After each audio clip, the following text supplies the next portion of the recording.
Team ফেরেশতের সাথে আসলে আমার এই পথ চলাটা শুরু হয়েছিল আমার সরাসরি টিচার ডক্টর মুমিদ আল রশিদ স্যারের মাধ্যমেই টিম ফেরেশতের সাথে আসলে আমি ইনভলভ হয়েছি।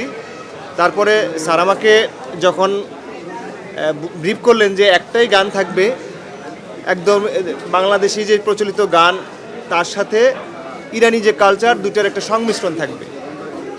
দেন স্যার একটা স্ক্রিপ্ট দিলেন,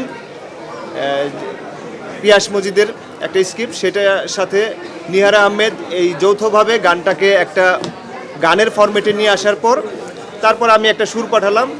সেটা ফ্রান্সে সম্ভবত ইরানি সঙ্গীত পরিচালক ফুয়াদ হেজাজি তিনি একটা মিউজিকের ড্রাফট করে পাঠানোর পর আমি এখান থেকে ভয়েস দিয়েছি, এবং সাথে হামিদে ইরানের একজন প্রসিদ্ধ গায়িকা, তিনিও গেয়েছেন।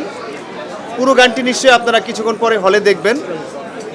আমার মনে হয়েছে যে বাংলা সংস্কৃতির সাথে ইরানি সংস্কৃতির একটা মেলবন্ধন হয়েছে, একটা ডিফারেন্ট ফ্লেভার গানে তৈরি হয়েছে।